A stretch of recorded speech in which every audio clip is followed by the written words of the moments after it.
الحمدللہ رب العالمین والصلاة والسلام علی محمد الامین۔ اعوذ باللہ من الشیطان الرجیم، بسم اللہ الرحمن الرحیم۔ خواتین و حضرات، ہم میزان حصہ اول کے پہلے باب ایمانیات کا مطالعہ کر رہے ہیں۔ اللہ تعالیٰ کی صفات زیر بحث ہے۔ اس میں 8واں نقطہ یہ تھا کہ اللہ تعالیٰ کا جو تصور بھی قائم کیا جائے گا صفات کے لحاظ سے ہوگا۔ یہ ہم اس سے پہلے واضح کر چکے ہیں کہ ذات کا کوئی تصور قائم کرنا ہمارے لیے ممکن نہیں ہے، یہ صفات کے لحاظ سے ہوگا۔ تو بنیادی طور پر وہ کیا چیزیں ہیں جو اس میں ملحوظ ہوں گی، اس نقطے میں یہ بتایا گیا ہے کہ جو تصور بھی قائم کیا جائے گا اور اس میں جن صفات کو بھی بیان کریں گے وہ جلال، جمال اور کمال سے خالی نہیں ہو سکتی۔ یعنی اس کی جلالت، اس کی عظمت، اس کی شان کو ان سے نمایاں ہونا چاہیے۔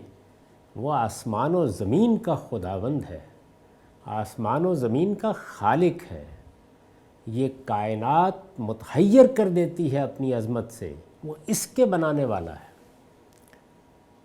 اور یہ جلال اپنے ساتھ جمال بھی رکھتا ہے، حسن بھی رکھتا ہے، اس سے محبت بھی پھوٹتی ہے۔ اور اسی طرح یہ صفات کسی درجے میں بھی اگر اللہ تعالیٰ کا کوئی تصور بھی قائم کیا جائے تو اپنے اندر کوئی نقص نہیں رکھ سکتی، ان کو کمال پر ہونا چاہیے۔ جیسے ہی آپ یہ کہیں گے کہ ان میں کہیں کوئی نقص ہے تو وہ خدائی کے منصب کے شایان شان نہیں ہوگا۔ تو اس میں یہ توجہ دلائی گئی ہے کہ جب بھی اللہ تعالیٰ کی صفات کا تصور قائم کیا جائے، فلسفے کی سطح پر بھی لوگ یہ تصور قائم کرتے رہے ہیں، صوفیانہ مذاہب میں بھی یہ تصور قائم کیا گیا ہے، اور قرآن مجید بھی جگہ جگہ اللہ کی صفات کا ذکر کرتا ہے۔ تو اس میں یہ ملحوظ رہنا چاہیے کہ انسان جلال، جمال اور کمال کے معاملے میں اگر ادنا کوتاہی بھی کرے گا تو یہ تصور صحیح نہیں رہے گا، یہ تصور درست نہیں رہے گا۔ یہ بحث ہم نے پڑھ لی تھی۔ اس کے آخر میں نے لکھا ہے، امام حمید الدین فراہی نے ان مباحث کی تفصیل کے بعد اپنی کتاب القائد الی عیون العقائد میں لکھا ہے۔ یعنی امام فراہی نے ان مباحث کی جہاں تفصیل کی ہے، ان مباحث میں بہت سی چیزیں ہیں جن کو انہوں نے وضاحت کے ساتھ اپنی بعض تصنیفات میں بیان کیا ہے۔ اس موضوع پر ان کی کتاب ہے القائد الی عیون العقائد۔ اس میں ظاہر ہے کہ ایمانیات، عقائد کے انہی مباحث کی تفصیل کی گئی ہے۔ تو جہاں انہوں نے ان چیزوں کی تفصیل کی ہے کہ اللہ تعالیٰ کی صفات کو ہم کیسے دیکھیں گے، اللہ تعالیٰ کی صفات میں جلال، جمال اور کمال کے کیا پہلو ملحوظ ہوں گے، تو وہاں پھر خاتمہ کلام کے طور پر یہ لکھا ہے، پروردگار کا تصور تمہارے دل میں ایک ایسی ہستی کا تصور ہونا چاہیے جو کریم ہے، رحیم ہے، عفو درگزر کرنے والا ہے۔ یعنی اب یہ دیکھیے کہ بندے کے حوالے سے وہ کیسا خدا ہونا چاہیے۔ تو قرآن مجید نے، الہامی صحائف نے ہمارے لیے جو تصویر کھینچی ہے وہ تصویر ذات کی تصویر نہیں ہے، وہ اللہ تعالیٰ کی صفات کی تفسیر ہے، اور صفات ہی ہیں جو اصل میں بندے اور خدا کے درمیان تعلق پیدا کرتی ہیں۔ پروردگار کا تصور تمہارے دل میں ایک ایسی ہستی کا تصور ہونا چاہیے جو کریم ہے، رحیم ہے، عفو درگزر کرنے والا ہے، بخشنے والا ہے، کمال حسن و رافت کے ساتھ ہنستا، مسکراتا اور نرمی برتنے والا ہے۔ یعنی ظاہر ہے کہ انسان ایک ہستی ہی کو تصور کر سکتا ہے، یہ اس ہستی کی تعین نہیں ہے بلکہ یہ میرے تصور کی تصویر ہے۔ وہ تصور کیسا ہونا چاہیے؟ وہ ایک کریم ہستی کا تصور ہونا چاہیے، وہ ایک سراسر رحمت ہستی کا تصور ہونا چاہیے۔ میں غلطیاں کروں گا، مجھ سے کوتاہیاں ہوں گی، وہ عفو درگزر کرنے والے کا، بخشنے والے کا تصور ہونا چاہیے۔ کمال حسن و رافت، رافت مہربانی، عنایت کے ساتھ ہنستا، مسکراتا اور نرمی برتنے والا ہے۔ سب کریموں سے بڑھ کر کریم اور سب رحم کرنے والوں سے بڑھ کر رحم کرنے والا ہے، ارحم الراحمین ہے۔ یعنی اس کی کریمی محض ایک ذات کی کریمی نہیں ہے، بلکہ کسی اور میں اس درجے کی کریمی کا تصور نہیں کیا جا سکتا۔ اس کی رحمت یہ بھی کوئی عام درجے کی رحمت نہیں ہے، بلکہ وہ سب رحم کرنے والوں سے بڑھ کر رحم کرنے والا ہے۔ وہ تمہارا پروردگار ہے۔ یعنی جس طریقے سے باپ اپنے بچوں کے ساتھ محبت رکھتا ہے، یہ جتنی تمثیلات بھی الہامی صحیفوں میں اختیار کی گئی ہیں، جیسے باپ خداوند، یہ انسان کے تعلق کو بیان کرنے کے لیے، یعنی میں مجردات میں نہیں جیتا، عقلی لحاظ سے میں تنزیہ کی بحثیں بھی کر لوں گا، تشبیہ کی بحثیں بھی کر لوں گا، اور جس حد تک بھی اللہ تعالیٰ کے تصور کو میں تمثیل سے پاک کر لوں گا وہ ایک الگ چیز ہے، وہ ایسا ہی ہونا چاہیے، لیکن میرے اپنے تعلق کے لحاظ سے وہ میرے لیے ایک شفیق ہستی ہوگا، وہ باپ خداوندی ہوگا۔ وہ تمہارا مددگار ہے اور تمہارے دشمنوں سے انتقام لیتا ہے۔ یعنی اگر میں اس کی راہ پر چلوں، میں اس کا بتایا ہوا طریقہ اختیار کروں، تو وہ میری مدد کرے گا۔ قرآن مجید نے اس کو بیان کیا ہے۔ یعنی جب انسان اس دنیا میں امتحان میں ڈالا جاتا ہے، جب کوئی مشن اس کے سپرد کیا جاتا ہے، تو ایسا نہیں ہے کہ اللہ تعالیٰ امتحان میں ڈال کر اور وہ مشن اس کو سونپ کر اسے بے یار و مددگار چھوڑ دیتا ہے۔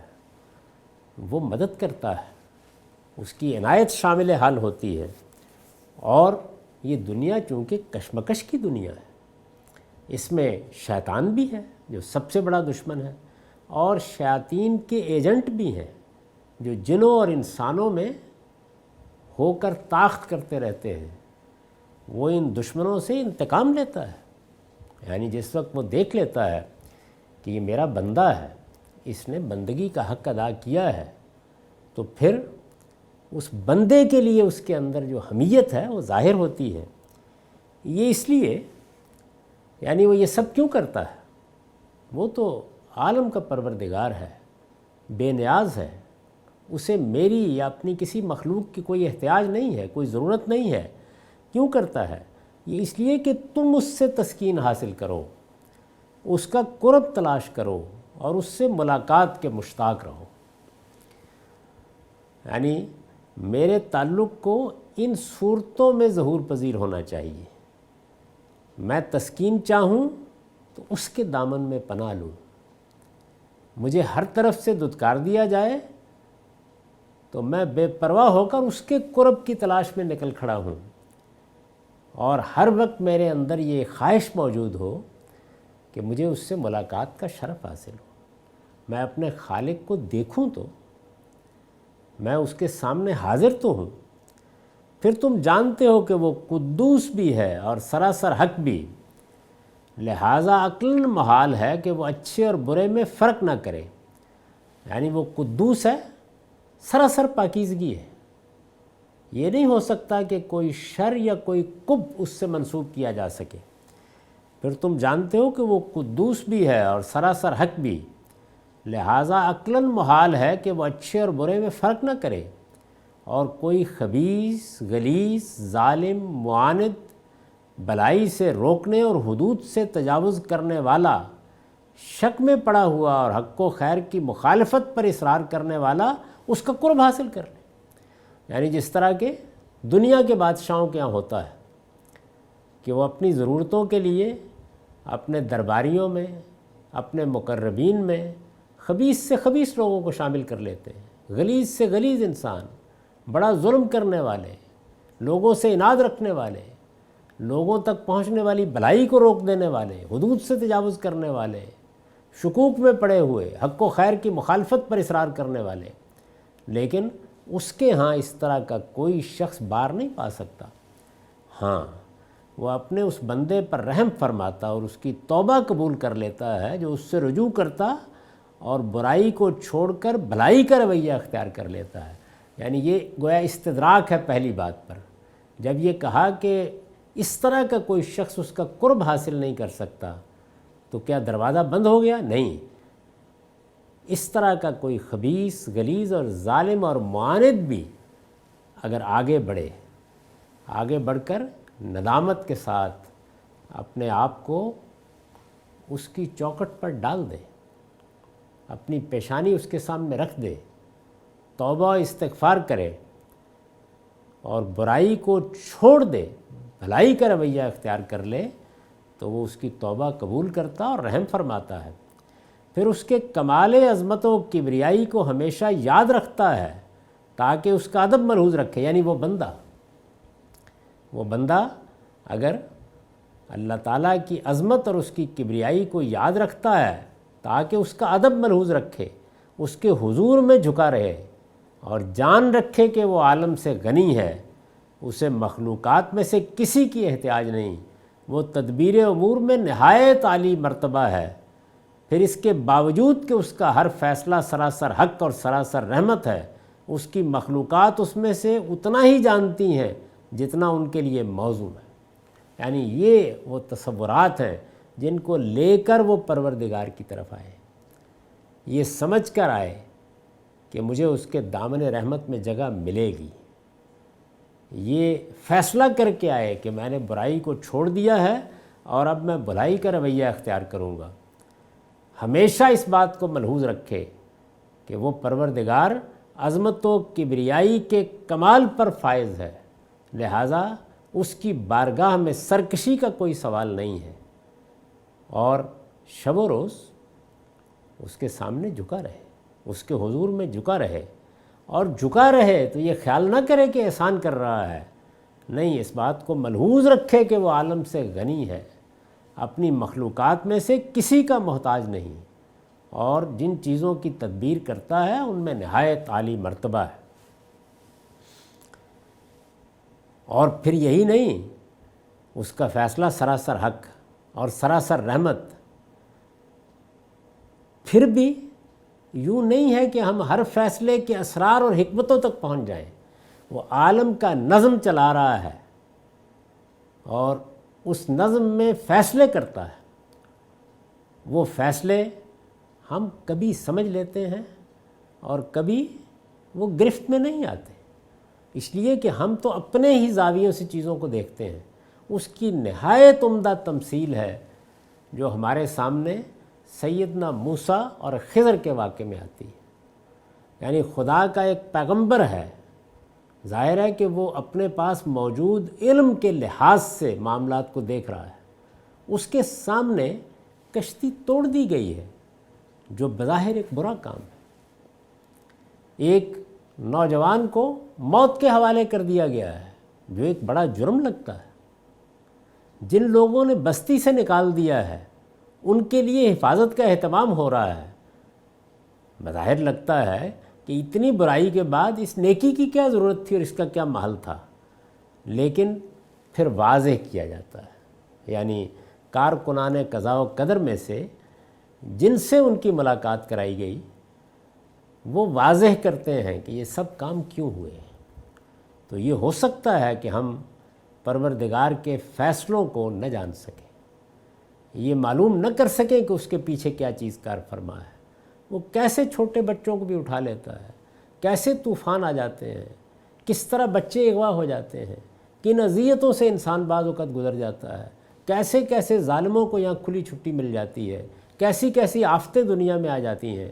یہ سب چیزیں دیکھنے کے بعد آدمی بعض اوقات یہ خیال کرتا ہے کہ یہ ظلم ہے، سراسر ظلم ہے، لیکن جس وقت وہ پوری اسکیم کو سمجھ لیتا ہے اور اس کی کچھ مثالیں دیکھ لیتا ہے تو پھر اس کے لیے یہی زیبا ہے کہ وہ اپنے پروردگار کے ہر فیصلے کو حق اور رحمت سمجھے، چنانچہ ضروری ہے کہ اس کے فیصلے تسلیم کیا جائیں اور اس کے بندے اس کے ہر امر و نہی پر راضی رہیں۔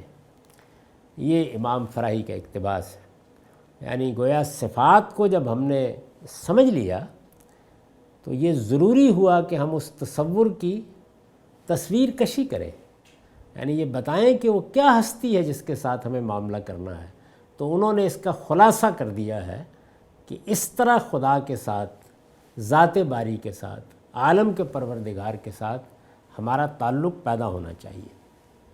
اس کے بعد نواں نقطہ ہے، اللہ تعالیٰ کی عظمت اس کی صفات کمال سے نمایاں ہوتی ہے، یعنی صفات جلال بھی اور صفات جمال بھی مختلف پہلوؤں سے انسان کو پروردگار سے متعلق کرتی ہیں، لیکن اللہ تعالیٰ کی عظمت کا اظہار صفات کمال سے ہوتا ہے۔ انسان جب ان کا صحیح تصور قائم کر لیتا ہے تو اس کے نتیجے میں ایک ایسے خدا پر ایمان لاتا ہے جو یگانہ، یکتا اور بے ہمتا ہے، اس کا کوئی ہمسر نہیں ہے، کوئی نہیں ہے کہ جو کسی بھی درجے میں اس سے مماثل قرار دیا جا سکے۔ یگانہ اور یکتا یعنی اس کی کوئی مماثلت نہیں تلاش کی جا سکتی، بے ہمتا ہے، کوئی اس کا ہمسر نہیں ہے۔ اللہ تعالیٰ کی عظمت اس کی صفات کمال سے نمایاں ہوتی ہے۔ انسان جب ان کا صحیح تصور قائم کر لیتا ہے تو اس کے نتیجے میں ایک ایسے خدا پر ایمان لاتا ہے جو یگانہ، یکتا اور بے ہمتا ہے، سب کے لیے پناہ کی چٹان ہے۔ یعنی ہر شخص کیا، ہر مخلوق، ایک پہاڑ کی کھو میں رینگتی ہوئی چیونٹی بھی اسی کا سہارا تلاش کرتی ہے، سب کے لیے پناہ کی چٹان ہے، زمین و آسمان اور ان کے درمیان کی ہر چیز کا تنہا مالک ہے۔ یعنی ظاہر ہے کہ یہ سب اب صفات کمال ہیں جنہیں بیان کیا جا رہا ہے۔ اس کی بادشاہی میں کوئی دوسرا شریک نہیں، اس کے کارخانہ قدرت میں کوئی دوسرا ساجی نہیں۔ یعنی اللہ تعالیٰ کی صفات کمال کا جو تصور قائم کرنا ہے وہ اس درجے میں قائم ہونا چاہیے، دنیا کی کوئی چیز اس کی نگاہوں سے پوشیدہ نہیں۔ آپ اپنے کسی فلسفے اور اپنی کسی منطق کو سہارا دینے کے لیے اس کے ہاں یہ نقص پیدا نہیں کر سکتے کہ کسی چیز کو اس سے پوشیدہ قرار دے دیں، کسی چیز کو اس کے علم کے احاطے سے باہر تصور کریں۔ دنیا کی کوئی چیز اس کی نگاہوں سے پوشیدہ نہیں، عالم کا کوئی معاملہ اس کے حکم سے باہر نہیں۔ یعنی ایسا نہیں ہے کہ اس کا اذن، اس کا حکم، اس کا امر یہ متعلق نہ ہوا ہو اور کوئی چیز ہو جائے اس کی کائنات میں۔ ہر چیز اس کی محتاج ہے مگر اس کو کسی کی احتیاج نہیں۔ ہر چیز اس کے لیے فقیر ہے، محتاج ہے، مگر اس کو کسی کی احتیاج نہیں۔ جمادات، نباتات، حیوانات سب اس کے حضور میں سجدہ ریز اور اس کی تسبیح و تحلیل میں مشغول ہیں۔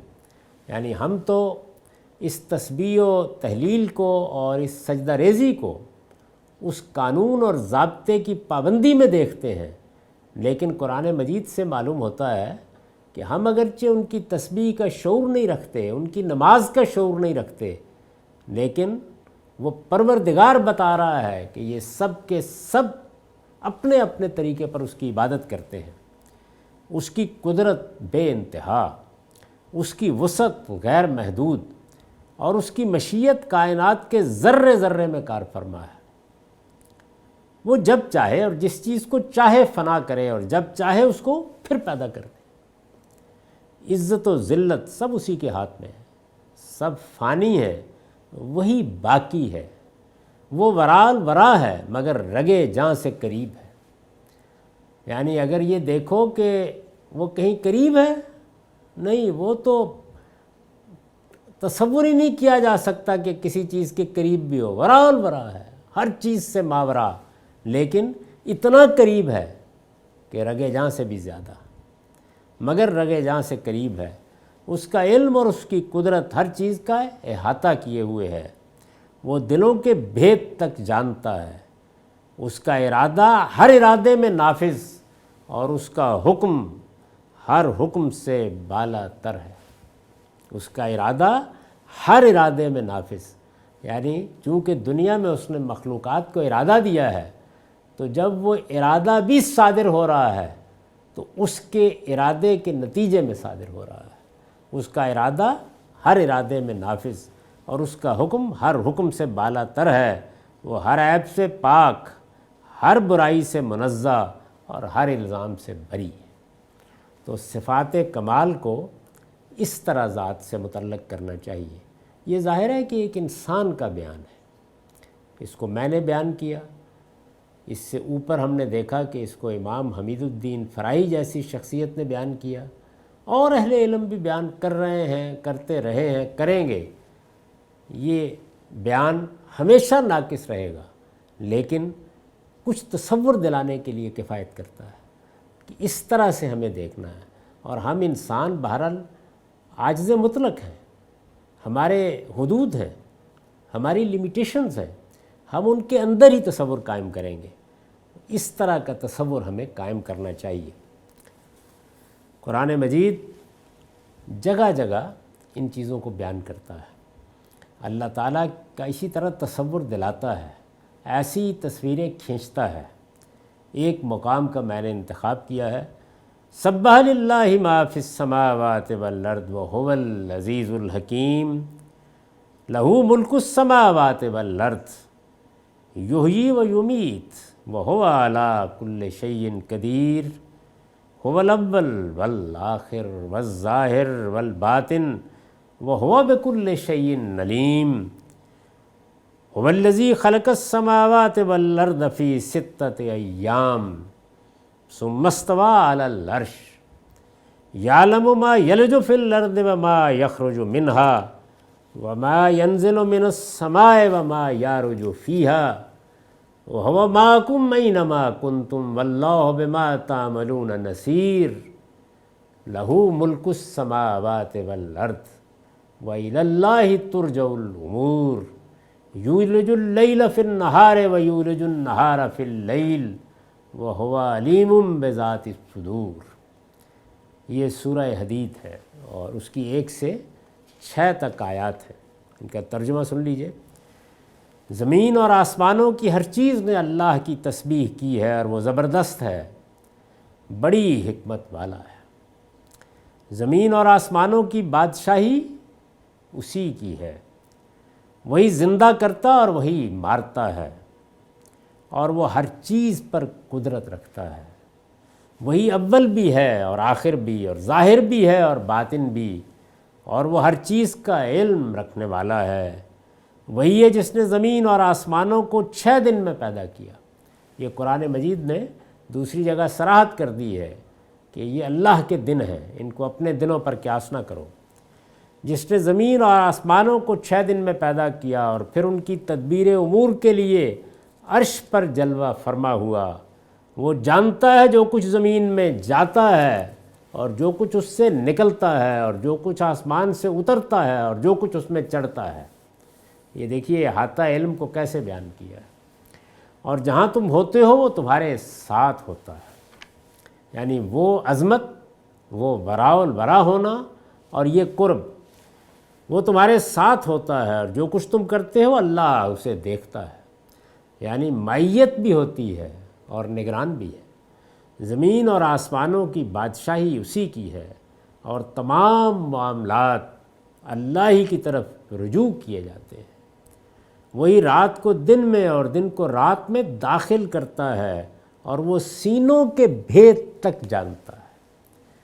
تو یہ قرآن مجید کا بیان ہے۔ قرآن مجید کے اسی طرح کے بیانات ہیں جن کو سامنے رکھ کر میں نے اوپر جو بات کہی ہے وہ لکھی ہے، تاکہ یہ واضح ہو جائے۔ باقی اس کی صحیح تصویر بار بار قرآن کی تلاوت سے سامنے آتی ہے۔ جب انسان پڑھتا ہے تو صفات کا اظہار ہوتا ہے، بندوں کے ساتھ تعلق کا اظہار ہوتا ہے، عالم کے ساتھ تعلق کا اظہار ہوتا ہے، کہیں وہ جمال سامنے آ جاتا ہے، کہیں جلال سامنے آ جاتا ہے، اور کہیں یہ صفات کمال سامنے آ جاتی ہیں۔ اس کے بعد 10واں نقطہ ہے، ان صفات کمال میں، یعنی یہ صفات کو مختلف پہلوؤں سے سمجھا جا رہا ہے، اسی کو مختلف نکات میں نے مرتب کیا ہے۔ ان صفات کمال میں اہم ترین اللہ تعالیٰ کی توحید ہے، یعنی جو صفات اوپر بیان ہوئی ہیں کمال کی صفات، یگانہ ہے، یکتا ہے، بے ہمتا ہے، ان میں سب سے اہم توحید ہے۔ قرآن مجید نے سب سے زیادہ تاکید اور وضاحت کے ساتھ اسے ہی بیان کیا ہے، یعنی اللہ تعالیٰ کی صفات کمال میں جس صفت کو سب سے زیادہ نمایاں کیا گیا، اس لیے کہ یہی صفت ہے جس میں جب الحاد ہوا ہے تو پھر شرک کے مذاہب پیدا ہو گئے۔ یہی صفت ہے کہ جس میں صوفیانہ مذاہب نے نقب لگائی ہے۔ یہی صفت ہے جس میں فلسفیانہ مباحث میں بڑی بڑی غلطیاں ہوئی ہیں۔ تو اس وجہ سے قرآن مجید نے اس کو خاص طور پر موضوع بنایا ہے، سب سے زیادہ تاکید اور وضاحت کے ساتھ اسے ہی بیان کیا ہے، یہاں تک، یعنی سب سے زیادہ تاکید اور وضاحت کے ساتھ یہاں تک کہ اس صحیفہ آسمانی کا آخری باب اپنے مضمون کے لحاظ سے جس سورہ پر ختم ہوا ہے، اس میں بھی اللہ تعالیٰ نے اپنے پیغمبر کو یہی ہدایت فرمائی ہے کہ لوگوں کے سامنے برملا اس کا، یعنی توحید کا اعلان کر دیا جائے۔ قرآن مجید جب سورہ فاتحہ سے شروع ہوا ہے، جس کی حیثیت گویا تمہید اور دیباچے کی ہے، تو اس کا مضمون کے لحاظ سے خاتمہ ہو گیا ہے سورہ اخلاص پر، جس کو قل هو اللہ کہتے ہیں۔ اس کے بعد 2 دعائیں ہیں، یعنی اصل میں مضمون کے لحاظ سے خاتمے کی سورہ اخلاص ہے۔ یہ اس پہلو کی طرف اشارہ کرتے ہوئے میں نے لکھا ہے، یہاں تک کہ اس صحیفہ آسمانی کا آخری باب اپنے مضمون کے لحاظ سے جس سورہ پر ختم ہوا ہے، اس میں بھی اللہ تعالیٰ نے اپنے پیغمبر کو یہی ہدایت فرمائی ہے کہ لوگوں کے سامنے برملا اس کا اعلان کر دیا جائے، قل هو اللہ احد اللہ الصمد لم یلد ولم یولد ولم یکن لہ کفوا احد۔ صرف 4 آیات ہے، اور یہ ایک چھوٹی سی سورہ ہے، اس پر قرآن مجید اپنے مضمون کے لحاظ سے ختم ہو گیا۔ تم اعلان کرو اے پیغمبر، حقیقت یہ ہے کہ اللہ یکتا ہے، اللہ سب کا سہارا ہے، وہ نہ باپ ہے نہ بیٹا، یعنی نہ جنتا ہے نہ جنا جاتا ہے، اور نہ اس کا کوئی ہمسر ہے۔ تو یہ بتا دیا کہ توحید کو اس درجے میں مانا جائے گا، اللہ یکتا ہے، سب کا سہارا ہے، یعنی اپنی یکتائی کے باوجود، بے ہمتائی کے باوجود، اپنی یگانگی کے باوجود وہ سب کا سہارا ہے، لیکن نہ کوئی اس کی ذات سے ہے نہ وہ کسی کی ذات سے۔ اور جب یہ بات مان لی جائے کہ نہ وہ کسی کی ذات سے ہے نہ کوئی اس کی ذات سے ہے، تو گویا باپ بیٹے کے جو تعلقات بھی فرض کیے گئے وہ ختم ہو گئے۔ محبت کے اظہار کے لیے باپ خداوند، یا یہ کہنا کہ ہم سب اس کے بیٹے ہیں، جیسے حالی نے کہا کہ ہے ساری مخلوق کنبہ خدا کا، یہ اظہار محبت کے اسلوب ہے، اس میں کوئی تعلق نہیں قائم کیا جاتا باپ بیٹے کا۔ جب اس میں غلطی کی گئی تو قرآن نے اعلان کر دیا کہ نہیں، نہ کوئی اس کی ذات سے ہے، یعنی کائنات اس سے ولادت نہیں پا رہی، اس سے صادر نہیں ہو رہی، یہ اس کی جسدی تجسیم نہیں ہے یہ کائنات، اور نہ کائنات کے اندر کوئی ہستی، خواہ وہ محمد الرسول اللہ ہو، خواہ وہ مسیح علیہ السلام ہو، خواہ وہ آدم و حوا ہو، کوئی بھی نہیں۔ اور جو نظم ہے اس عالم کا وہ تنہا چلا رہا ہے، لہ الخلق والامر۔ تو یہ اعلان کیا گیا اور اسی پر قرآن ختم ہوا ہے۔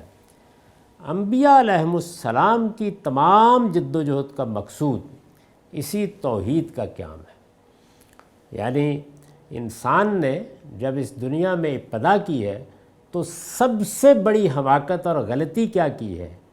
اس کے اندر چونکہ خوف کی ایک جبلت رکھی گئی ہے، اس کے نتیجے میں وہ اوہام میں مبتلا ہوا، اور اوہام سے اس نے ایک پورا فلسفہ پیدا کر لیا، ایک میتھالوجی وجود میں آ گئی، اور وہ ہے کہ جس کو آپ دنیا بھر کے مشرکانہ مذاہب میں دیکھتے ہیں۔ اس لیے یہ ضروری ہوا کہ اللہ پیغمبر بھیجے۔ یہ سب سے بڑی غلطی ہے، سب سے بڑا اختلاف ہے جو پیدا ہوا، اس کے خلاف جد و جہد کرنے کے لیے، اس کو رفع کر دینے کے لیے اللہ تعالیٰ نے پیغمبر بھیجے۔ اللہ تعالیٰ نے قرآن میں اس کی جو تاریخ بیان فرمائی ہے، اس کا ایک ایک لفظ اسی حقیقت کی گواہی دیتا ہے۔ استاذ امام لکھتے ہیں، وہ دنیا میں اسی لیے آتے ہیں، کون؟ پیغمبر۔ وہ دنیا میں اسی لیے آتے ہیں کہ خدا کے بندوں کو دوسروں کی بندگی سے چھڑا کر خالص خدا کا بندہ بنا دے۔ یعنی ایک لفظ میں ان کی دعوت کو بیان کیا جائے تو وہ کیا ہے؟ اعبدوا اللہ واتقون، اللہ کے بندے بن جاؤ، صرف اللہ کے بندے بن جاؤ، اور میری بات مانو، میں اس کی طرف سے آیا ہوں۔ پیغمبر کہتے ہیں وہ دنیا میں اسی لیے آتے ہیں کہ خدا کے بندوں کو دوسروں کی بندگی سے چھڑا کر خالص خدا کا بندہ بنا دیں، وہ اسی کو خالق مانے، یعنی لوگ اسی کو خالق مانیں، اسی کو بادشاہ کہیں، اسی کی بندگی کریں، اسی کی اطاعت کریں، اسی پر اعتماد و توکل کریں، اسی سے طالب مدد ہوں۔ اسی کو بیان کیا ہے نا ایک مختصر اور نہایتی جامع تعبیر میں، ایاک نعبد و ایاک نستعین۔ نعمت ملے تو اسی کا شکر ادا کریں، مصیبت آئے تو اسی سے استغاثہ کریں، طمع ہو یا خوف، امید ہو یا بیم، ہر حال میں ان کی نظر اسی کی طرف۔ یعنی یہ وہ سب چیزیں ہیں نا جو دنیا میں پیش آتی ہیں، کبھی طمع کے مواقع ہوتے ہیں، کبھی اندیشے لاحق ہوتے ہیں، کبھی کسی کا خوف انسان پر مسلط ہو جاتا ہے، کبھی امیدوں میں ایک دنیا ہوتی ہے، کبھی انسان مایوسی کے عالم میں پڑا ہوتا ہے۔ جو حال بھی پیش آئے، ہر حال میں ان کی نظر اسی کی طرف ہو، وہ اپنے تئیں بالکلیہ اس کے حوالے کر دیں۔ اسلام کی حقیقت یہی ہے۔ اسلام امن سے نہیں ہے، جس طرح کے بعض لوگ اس میں سلام کے سے الفاظ دیکھ کر سمجھتے ہیں۔ اسلام کا مطلب ہے ٹو سرنڈر، اپنے آپ کو حوالے کر دینا۔ وہ جو تعبیر ہے اسلمت لرب العالمین، اپنے آپ کو اس پروردگار کی نظر کر دینا، بندے کی حیثیت سے اپنا سب کچھ اس کو دے دینا، وہ اپنے تئیں بالکلیہ اس کے حوالے کر دیں، ان کی محبت اس کی محبت کے تابع، ان کی پسند اس کی پسند کے تحت ہو، اس کی ذات میں، اس کی صفات میں، اس کے حقوق میں اس کی یکتائی تسلیم کریں، اور کسی پہلو سے ان چیزوں میں کسی کو شریک نہ ٹھہرائیں، نہ کسی فرشتے کو، نہ کسی جن کو، نہ کسی نبی کو، نہ کسی ولی کو، نہ کسی اور کو، نہ اپنی ذات کو۔ یعنی اس تجرید کے ساتھ، اس تنزیہ کے ساتھ وہ اس پروردگار کی توحید پر ایمان رکھے۔ توحید کی یہی اہمیت ہے جس کے پیش نظر قرآن نے صراحت فرمائی ہے کہ اس کے بغیر انسان کا کوئی عمل مقبول نہیں ہے۔ یعنی اللہ تعالیٰ کی باقی صفات میں اگر کہیں کوئی سہماً غلطی ہو گئی ہے، کوئی خطا ہو گئی ہے، تو درگزر کر لی جائے گی، لیکن اس کا معاملہ ایسا نہیں ہے۔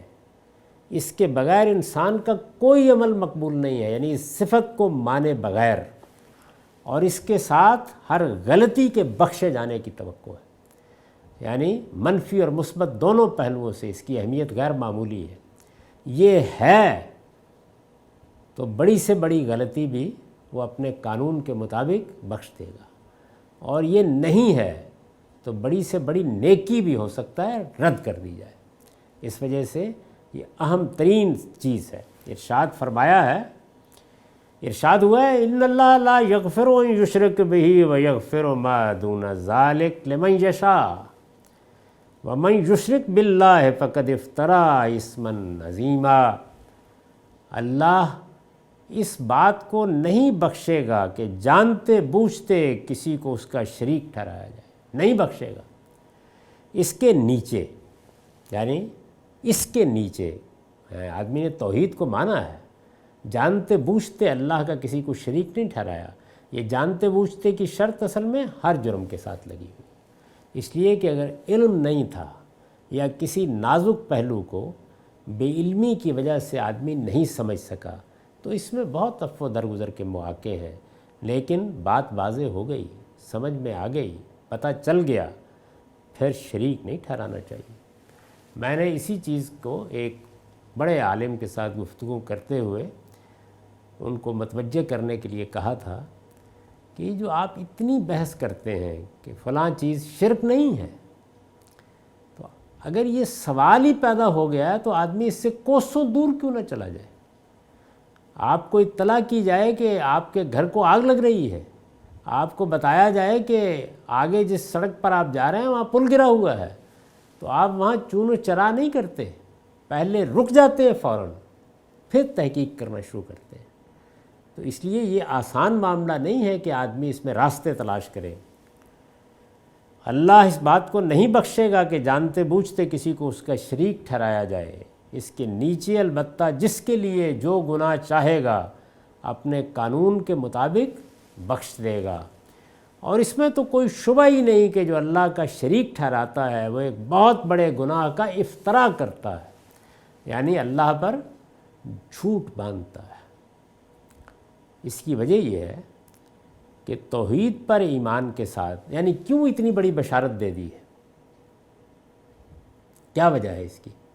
اس کی وجہ یہ ہے کہ توحید پر ایمان کے ساتھ بندہ نہ گناہ پر سرکش ہو سکتا ہے، جب وہ یہ مانتا ہے کہ وہ یکتا ہے، یگانہ ہے، وہی تنہا ہے، اس کے حضور میں پیش ہونا ہے، کسی کو یارہ نہیں کہ اس کی بارگاہ میں زبان کھول سکے، تو ظاہر ہے پھر سب سہارے ٹوٹ جاتے ہیں۔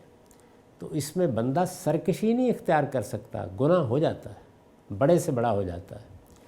اس کی وجہ یہ ہے کہ توحید پر ایمان کے ساتھ بندہ نہ گناہ پر سرکش ہو سکتا ہے اور نہ اس کا ارتکاب کر لینے کے بعد کس کا؟ گناہ کا توبہ و استغفار کی توفیق سے محروم رہ سکتا ہے۔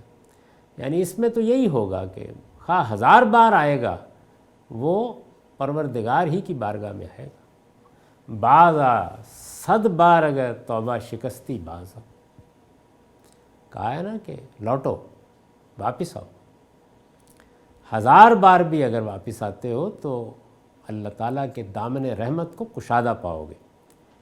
وہ لازماً پروردگار کی طرف لوٹتا ہے، یعنی گناہ کے بعد کوئی خطا ہو گئی، کسی خرابی کا ارتکاب کر بیٹھا، توحید پر ایمان رکھتا ہے تو سرکش ہو کر شیطان نہیں بن جائے گا، وہ لازماً پروردگار کی طرف لوٹتا ہے، اور اس طرح قیامت کی پیشی سے پہلے ہی اپنے لیے عفو و درگزر کا استحقاق پیدا کر لیتا ہے، اس لیے کہ قیامت ندامت کی جگہ نہیں ہے، وہ ندامت یہاں ہو جاتی ہے، بڑے سے بڑا جرم کرنے کے بعد یہیں توبہ کی توفیق مل جاتی ہے، وہ اپنے پروردگار کی طرف لوٹ آتا ہے، اور جب لوٹ آتا ہے تو عفو و درگزر کا استحقاق پیدا حقدار ہو جاتا ہے۔ عفو و درگزر تو اسی نے فرمانا ہے، لیکن بہرحال بندہ اپنا استحقاق پیدا کر لیتا ہے۔ نبی صلی اللہ علیہ وسلم نے اسی بنا پر فرمایا ہے کہ توحید کا اقرار جنت کی ضمانت ہے۔ وہ جو بہت سی روایتوں میں یہ آتا ہے کہ جس نے لا الہ الا اللہ پڑھ لیا، وہ محض پڑھ لینا نہیں ہے، یعنی توحید پر سچا ایمان لے آنا، جس کی دعوت رسول دیتے ہیں، نبی دیتے ہیں، جس کی دعوت رسالت میں آپ صلی اللہ علیہ وسلم نے سرزمین عرب میں برپا کی۔ اس وقت وہ الفاظ نہیں تھے جو زبان سے ادا کیے جاتے ہیں، وہ ایک حقیقت کا دل کی گہرائیوں سے اعتراف و اقرار تھا۔ تو آپ نے فرمایا کہ جو آدمی یہ اقرار کرے گا وہ جنت کی ضمانت لے لے مجھ سے۔ کیوں لے لے؟ اس لیے کہ اس کے بعد وہ بندہ مومن ہوگا، خدا پر اعتماد رکھنے والا ہوگا، وہ اس کی بارگاہ میں آنے والا ہوگا، وہ بار بار لوٹنے والا ہوگا۔ اپنے کسی بندے کو اللہ تعالیٰ اس کے ساتھ دوزخ میں نہیں ڈالیں۔ کیوں نہیں ڈالیں گے؟ اس لیے کہ وہ اپنے لیے توبہ اور ندامت کے ذریعے سے یہ استحقاق پیدا کر لے گا۔ تو یہ نتیجے کو سامنے رکھ کر ایک بات بیان کی گئی ہے جس کو لوگوں نے بالکل غلط لے لیا۔ انہوں نے خیال کیا کہ جو آدمی بھی لا الہ الا اللہ پڑھ لیتا ہے یا لا الہ الا اللہ پڑھنے والوں میں اپنا نام لکھوا لیتا ہے اس کے لیے جنت کی ضمانت ہے۔ جنت کی ضمانت توحید پر ایمان کے ساتھ جینے میں ہے۔ اور کیوں ہے؟ اس لیے کہ اس کے نتیجے میں بندہ سرکش نہیں ہو سکتا، اور جو سرکش نہیں ہے اس کے لیے جنت کی خوشخبری ہے۔ اور جب آدمی توحید کو نہیں مانتا تو پھر کبھی سرکشی الحاد کے نتیجے میں پیدا ہوتی ہے، اور کبھی محض اپنے بنائے ہوئے معبودوں کے بھروسے پر پیدا ہو جاتی ہے۔ اس میں پھر اس کا سخت امکان ہے کہ وہ کسی گہرے کھڈ میں جا گرے گا۔ تو یہ فرمایا کہ اللہ تعالیٰ توحید کے اقرار کے ساتھ اس لیے جنت کی ضمانت دیتے ہیں۔ ان روایتوں میں جو بات کہی گئی ہے وہ یہ ہے، میں نے ان کا حوالہ دے دیا نیچے اور بتایا ہے کہ اس کا صحیح مفہوم کیا ہے۔ اس پر استدلال کے لیے یعنی اب ظاہر ہے کہ یہ تو اللہ تعالیٰ کی ایک صفت کمال کا بیان تھا کہ توحید سب سے بڑی صفت، سب سے اہم صفت، اس پر ایمان رکھنا ہے۔ لیکن اس پر استدلال، اس سے پہلے جو صفات ہیں ان میں سے بعض تو بدیہی ہیں، ان پر کوئی بات کرنے کی ضرورت نہیں تھی، لیکن بعض پر ہم نے استدلال کیا ہے۔ تو توحید پر استدلال، اس کی ریزننگ کیا ہے؟ اس پر استدلال کے لیے اتنی بات کافی ہے کہ خدا کی خدائی میں شریک ٹھہرانے کے لیے کسی کے پاس کوئی دلیل نہیں ہے۔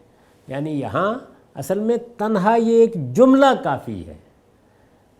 اللہ تعالیٰ کو تو ہم اس لیے ماننے پر مجبور ہیں کہ کائنات اپنی کوئی ایکسپلینیشن نہیں دے پاتی، ہمارا اپنا وجود کوئی ایکسپلینیشن نہیں دے پاتا۔ چنانچہ ہم کہتے ہیں کہ یہ کائنات اور ہمارا وجود خدا کی گواہی دے رہا ہے۔ ان میں جس علم کا، جس حکمت کا، جس اقلیدس کا، جس معنویت کا ظہور ہوا ہے، جو ایک غیر معمولی انٹیلیجنٹ ڈیزائن ہے جو اس کے اندر پایا جاتا ہے، یہ نہیں ایکسپلین ہوتا، اس کی کوئی توجیہ ممکن نہیں ہے۔ تو اس وجہ سے کائنات خدا کے وجود کی گواہی دیتی ہے، لیکن خدا کے وجود کی گواہی دیتی ہے، اس کے کوئی شریک بھی ہیں۔ اس کے لیے علم و عقل میں کوئی استدلال نہیں ہے۔ اگر کوئی استدلال ہو سکتا تھا تو وہ یہی ہو سکتا تھا کہ خدا بتا دے کہ ہاں میں نے فلاں کو اپنا شریک ٹھہرایا۔ اس پر استدلال کے لیے اتنی بات کافی ہے کہ خدا کی خدائی میں شریک ٹھہرانے کے لیے کسی کے پاس کوئی دلیل نہیں ہے۔ شرک آج تک کوئی استدلال پیش نہیں کر سکا، کوئی استدلال نہیں پیش کر سکا، اس لیے کہ جب بھی شرک کسی ہستی کا تصور پیدا کرے گا خدا کے علاوہ، خدا کے سوا یا خدا کے ساتھ، تو بتائے گا نا کہ یہ تصور کہاں سے پیدا ہو رہا ہے۔ اس کے لیے اگر آپ مشرکانہ مذاہب کی پوری تاریخ پڑھ ڈالیں، ابتدا سے انتہا تک جو چیزیں ہمیں میسر ہیں پڑھ لیں، موجودہ زمانے میں بھی جن لوگوں نے اس کی کچھ تعلیل کرنے کی کوشش کی ہے ان کی تحریریں بھی پڑھ لیں، بڑے فلسفیوں کی، آپ پر بات واضح ہو جائے گی بالکل، کوئی دلیل نہیں ہے۔ قرآن نے اپنے مخاطبین سے ایک سے زیادہ مقامات پر مطالبہ کیا ہے کہ عقل و نقل سے اس کی دلیل پیش کر سکتے ہو تو ضرور کرو۔ عقل سے یعنی جس طرح سے ہم کائنات کا مشاہدہ کرا کے کہتے ہیں کہ عقل کہتی ہے اس کا ایک خالق ہونا، اس کا ایک خالق ہونا چاہیے، اس لیے کہ یہ کائنات اپنے وجود کے ہر پہلو سے اس کی شہادت دے رہی ہے کہ یہ مخلوق ہے، تو اس کا ایک خالق ہونا چاہیے۔ یہ عقلی استدلال ہے۔ نقلی استدلال شرک کے لیے کیا ہو سکتا تھا؟ یہ ہو سکتا تھا کہ اللہ تعالیٰ کی طرف سے یہ بتایا جاتا کہ ہاں میں نے فلاں فرشتے کو یا فلاں مخلوق کو یا فلاں ہستی کو یہ حیثیت دی ہے۔ قرآن نے اپنے مخاطبین سے ایک سے زیادہ مقامات پر مطالبہ کیا ہے کہ عقل و نقل سے اس کی دلیل پیش کر سکتے ہو تو ضرور کرو۔ خدا کا کوئی شریک ہے یا نہیں، اس کے لیے اصلی گواہی خود خدا ہی کی ہو سکتی ہے۔ یعنی چونکہ عقل کسی جگہ بھی اس کا تقاضا نہیں کرتی، دنیا کا علم خالی ہے اس طرح کے کسی تقاضے سے تو اب خدا ہی بتا سکتا تھا، یعنی کائنات خدا کی گواہی دیتی ہے، لیکن شرک کے لیے تو خدا ہی کی گواہی چاہیے۔ اس کے لیے اصلی گواہی خود خدا ہی کی ہو سکتی ہے، اور خدا کی گواہی کو جاننے کا واحد ذریعہ اس کی نازل کردہ کتابیں اور وہ روایات و آثار ہیں جو اس کے نبیوں اور رسولوں سے نسلاً بعد نسلاً انسانیت کو منتقل ہوئے۔ یعنی یہی چیزیں ہیں جو پیش کی جا سکتی ہیں۔ یہ بتایا جائے کہ اللہ کی فلاں کتاب ہے۔ اس وقت اللہ کی جو کتابیں دنیا میں موجود ہیں اور جن کی تصدیق قرآن مجید نے کیا، قرآن مجید کے علاوہ پڑھ لیجئے ان کو، پوری تورات پڑھ جائیے، پوری انجیل پڑھ جائیے، پوری زبور پڑھ جائیے، کوئی شائبہ شرک بھی نہیں ملے گا۔ اسی ایک پروردگار کی بادشاہی کا اعلان ہے یہ کتابیں۔ اس وقت بھی اتنے زمانے گزر گئے، ہمارے پاس ان کے اصل متن بھی نہیں ہیں، ترجمے ہیں، انسانوں نے بعض تعبیروں میں غلطی بھی کی ہے اس میں، لیکن توحید کے معاملے میں جیسی زوردار گواہی وہ کتابیں دیتی ہیں، پڑھنے والے کا ایمان تازہ ہو جاتا ہے۔ تو وہاں بھی کچھ نہیں ہے۔ اور روایات و آثار، یعنی ظاہر ہے کہ اس وقت انبیاء علیہم السلام کی امتیں موجود ہیں، اور وہ اپنے اجماع اور تواتر سے اپنے پیغمبروں کے آثار منتقل کر رہی ہیں، ان میں بھی کوئی چیز نہیں ہے۔ یعنی اگر کہیں کوئی شرک پیدا ہوا ہے تو معلوم ہے کہ اس کی تاریخ پیغمبروں تک نہیں پہنچتی، وہ اس کے بعد کہیں سے شروع ہوتی ہے۔ موجودہ مسیحیت سینٹ پال کے بعد وجود پذیر ہوتی ہے، نظر آ رہی ہے تاریخ کے آئینے میں۔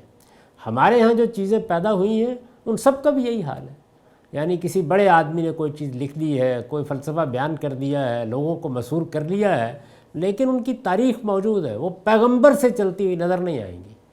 تو وہ روایات اور آثار جو اس کے نبیوں اور رسولوں سے نسلاً بعد نسلاً انسانیت کو منتقل ہوئے، اتنا بڑا ذخیرہ ہے ہمارے ہاں احادیث کا، اتنا بڑا ذخیرہ ہے، 70,000 کے قریب روایات ہیں۔ ظاہر ہے کہ وہ پیغمبر کی تاریخ ہے، اس میں پیغمبر نے کچھ نہیں کیا، لوگوں نے جو باتیں سنی ہیں نقل کی ہیں۔ ہم جانتے ہیں، علمی طور پر جانتے ہیں کہ ان میں بیان کرنے میں غلطیاں ہوئی ہیں۔ ہمیں معلوم ہے کہ ان میں بعض جگہوں پر لوگوں نے اپنی باتیں شامل بھی کر دی ہیں، لیکن شرک کو شامل کر دیا ہے، کوئی شائبہ ان میں بھی نہیں ملتا۔ تو یہ سب خالی ہے، ان میں شرک کی تائید کے لیے کہیں کوئی شہادت موجود نہیں ہے۔ قُلْ أَرَأَيْتُم مَّا تَدْعُونَ مِن دُونِ اللَّهِ أَرُونِي مَاذَا خَلَقُوا مِنَ الْأَرْضِ أَمْ لَهُمْ شِرْكٌ فِي السَّمَاوَاتِ ائْتُونِي بِكِتَابٍ مِّن قَبْلِ هَٰذَا أَوْ أَثَارَةٍ مِّنْ عِلْمٍ إِن كُنتُمْ صَادِقِينَ۔ یہ سورہ احقاف کی 4 آیت ہے۔ اس کا ترجمہ ہے یہ کس بھروسے پر اعراض کر رہے ہیں۔ ظاہر ہے کہ مخاطبین کون ہیں؟ رسالت مآب صلی اللہ علیہ وسلم کے زمانے کے لوگ۔ یہ کس بھروسے پر اعراض کر رہے ہیں؟ یعنی انہیں توحید کی دعوت دی جا رہی ہے، پیغمبر دعوت دینے کے لیے کھڑے ہو گئے ہیں، یہ منہ موڑ رہے ہیں، کس بھروسے پر؟ ان سے کہو کبھی تم نے غور بھی کیا ہے کہ خدا کے سوا جن کو تم پکارتے ہو، ذرا مجھے دکھاؤ تو صحیح کہ انہوں نے زمین میں کیا بنایا ہے۔ یعنی یہ دیکھیے کتنی عمدہ دلیل ہے کہ کائنات اپنے مخلوق ہونے کی وجہ سے ایک خدا کی گواہی تو دے رہی ہے، لیکن کیا وہ اس کی بھی گواہی دے رہی ہے کہ اس کا کچھ حصہ کسی اور نے بنایا ہے؟ ذرا مجھے دکھاؤ تو صحیح کہ انہوں نے زمین میں کیا بنایا ہے، یا ان کا آسمان میں کچھ ساجا ہے۔ یعنی کہیں کوئی نظر آتے ہیں آثار شرک کے؟ لگتا ہے کہ ایک جگہ ایک قانون کار فرما تھا، دوسری جگہ کوئی دوسرا قانون کار فرما ہے، ایک جگہ کسی ایک کا حکم چل رہا ہے، دوسری جگہ کسی اور کا حکم چل رہا ہے، ایک کے ضوابط بالکل الگ ہیں اور دوسرے کے ضوابط الگ ہیں۔ لگتا ہے یہ کہیں آسمان میں کوئی ساجا ہے کہ انہیں معبود بنا لیا جائے۔ اس سے پہلے کہ کوئی کتاب میرے سامنے پیش کرو یا کوئی روایت جس کی بنیاد علم پر ہو، اگر تم سچے ہو، یعنی اگر واقعتاً تمہارے ان دعوی میں کوئی جان ہے۔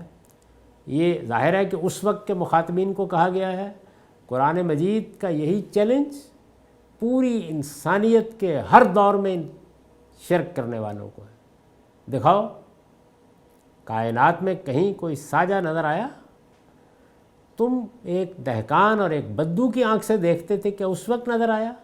اور آج ہبل کی دوربین میں بیٹھ کے دیکھ رہے ہو، کیا پھر نظر آ گیا ہے؟ تم نے کہکشانوں کی سیر کر لی، کیا کہیں دریافت کر لیا ہے؟ کسی جگہ کوئی چیز نہیں۔ اور جس طرح تمہارے مشاہدے میں کوئی چیز نہیں، تمہارے تجربے میں کوئی چیز نہیں، عقلی تقاضوں میں کوئی چیز نہیں، اسی طرح خدا کی کتابوں اور اس کی روایات و آثار میں بھی کوئی چیز نہیں۔ یہ چیزیں سب کی سب گواہی دے رہی ہیں کہ یہ عالم ایک ہی خداوند کی مخلوق ہے اور وہی تنہا اس کا خالق ہے۔ توحید کے جو دلائل اس کے علاوہ قرآن میں آئے ہیں، یعنی یہ تو ایک بنیادی بات تھی، وہ بھی نہایت دلنشیں اور علم و عقل کے مسلمات پر مبنی ہیں۔ یعنی توحید کو کئی پہلوؤں سے قرآن مجید نے مدلل کیا ہے۔ استاذ امام امین احسن اصلاحی نے اپنی تفسیر تدبر قرآن میں جگہ جگہ ان کی توضیح فرمائی ہے۔ ہم مثال کے طور پر چند آیتیں یہاں پیش کریں گے۔ یہ اب کچھ قرآن مجید کے مقامات میں نے منتخب کر کے یہ بتایا ہے کہ تدبر قرآن میں جو استاذ امام امین احسن اصلاحی کی تفسیر ہے، انہوں نے توحید کے دلائل کی کیسے کیسے توضیح کی ہے۔ اسے ہم آئندہ نشست میں زیر بحث لائیں گے۔ اقول قولی ھذا واستغفر اللہ لی ولکم ولسائر المسلمین۔